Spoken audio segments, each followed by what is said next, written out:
In a previous video, I talked about how the Detroit Pistons being bad in this upcoming season would actually be good for them.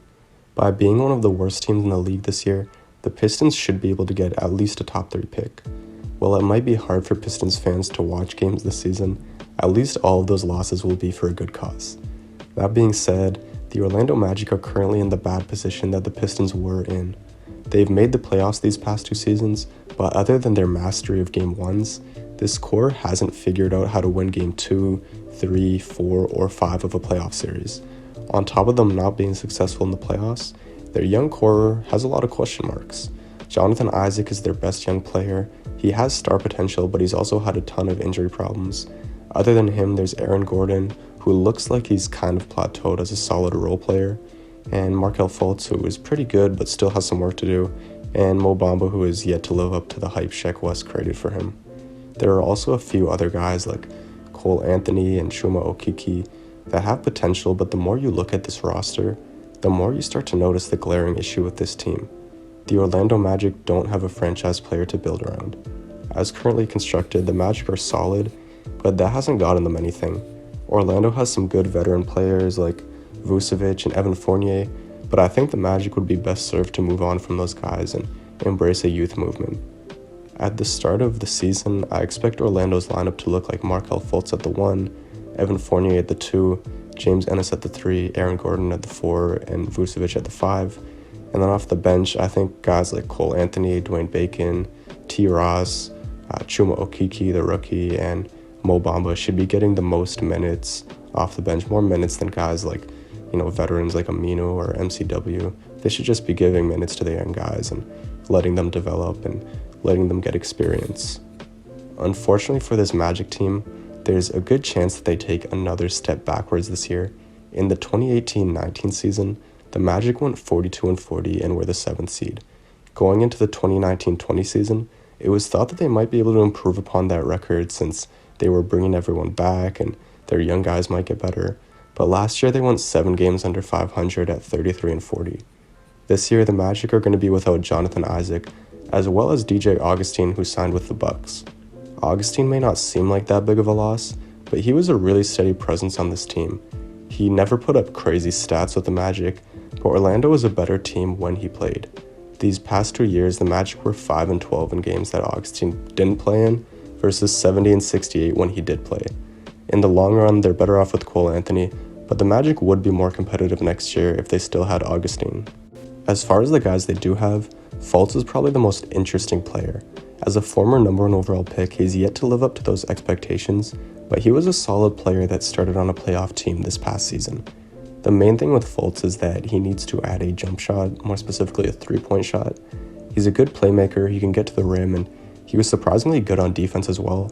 Fultz shot a good percentage in the mid-range, but in today's NBA, unless you're a 6'10 point guard like Ben Simmons, you can't really get away with not shooting threes. Aaron Gordon is another nice young player on this team, but he's kind of been the same player for the past 3 seasons. He's definitely not a bust or anything, he's a good player. He's a versatile player on both ends, he can switch and defend multiple positions, and most nights he and Isaac ended up guarding the 2 best players on the other team. So he's great on the defensive end. Offensively, he's not a great shot creator, but he's a great finisher around the rim, both in the half court and in transition. Gordon is a pretty good passer too, and I think his potential is his ceiling is like a more athletic Draymond Green, but he might end up reaching that potential with another team. The main issue with Gordon is that he doesn't fit well with Jonathan Isaac. On defense, they are best suited defending 4s, and on offense, neither of them are really good shooters.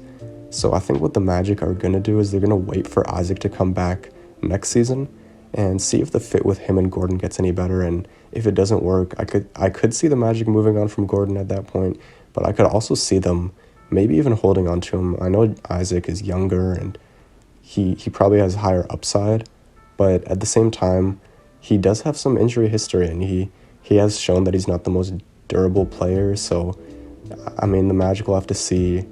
That's something they'll definitely have to take into consideration, but I think, there's a good chance that they move on from Gordon after that 2021-22 season. The Magic, they also have some young guys that haven't played yet. One of them is Cole Anthony. I wasn't a huge fan of the Cole Anthony pick. I don't know if he and Fultz can coexist, and considering Fultz has had his confidence issues, I feel like drafting a young point guard might have not been the best thing to do, but who knows, maybe I end up being wrong about that. I remember when Cole Anthony was in high school, there were a lot of people comparing him to a young Derrick Rose. He definitely is a great athlete, and he's a great finisher around the rim. He also has a really nice handle and some nice shot creation ability too. The question with him is, can he really become an NBA level point guard? There are concerns about his playmaking ability and his shot selection, and he also had an injury at UNC, so there are concerns about his durability too.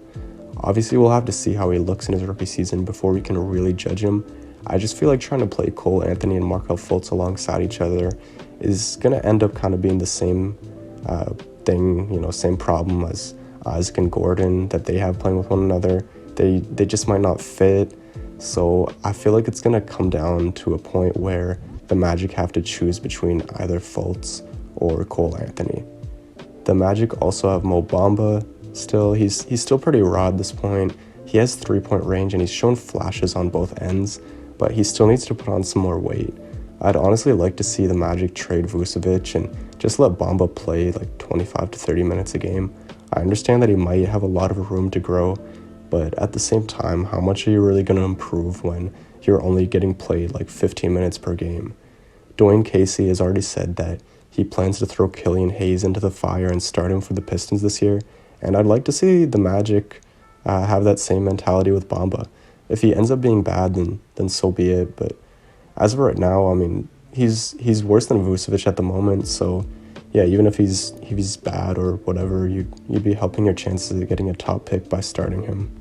The Magic also picked up Dwayne Bacon, who was absolute garbage last year, but the season before that, he was actually a pretty efficient shooter and scorer for Charlotte, so I thought it was a nice pickup. Hopefully he can be like that for Orlando. I don't think that last season is indicative of how good he actually is. I really don't know much about Chuma Okeke. He's another rookie on this team like Cole Anthony. He was actually drafted in 2019, I believe, but he ended up missing his rookie season because of injury, so technically this year is going to be his first season, Maybe he'll pull a Ben Simmons or something and win Rookie of the Year. I was honestly too lazy to watch any film on him, but from what I've heard, he was a really good 3-and-D player in college, and those skills could translate greatly to the NBA. There are people who actually think he could win Rookie of the Year.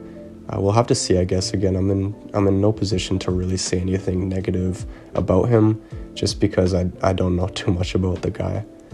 I mentioned earlier that the Magic should trade away some of their veterans. I think a Fournier trade to the Nuggets is definitely possible.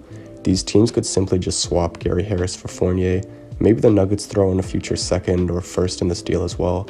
Harris is 2 years younger than Fournier, and if you're the Magic, you could also get a future pick in the trade as well, maybe.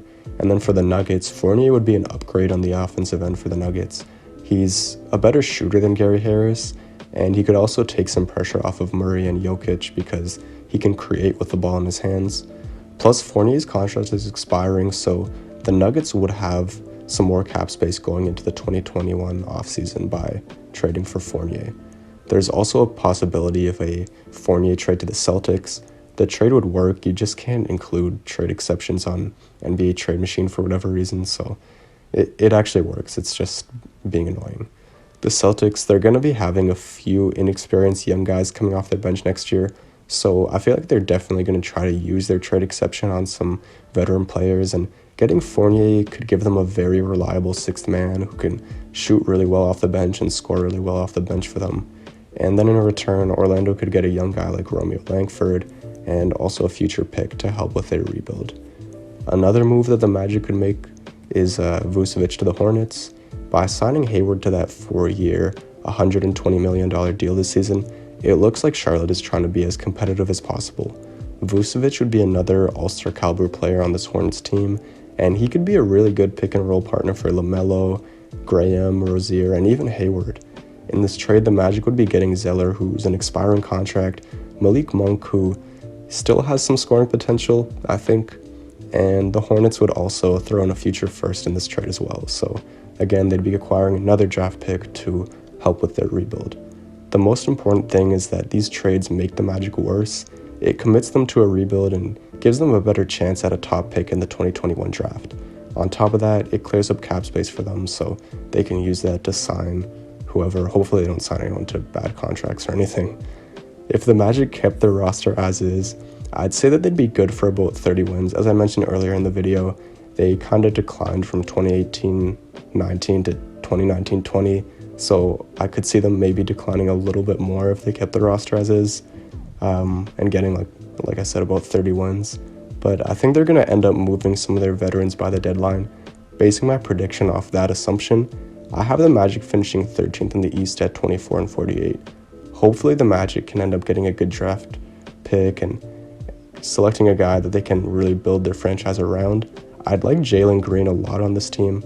If you pick him, Jonathan Isaac comes back healthy for the 21-22 season, and some of the other young guys show some improvement, the Magic team would be in a good spot.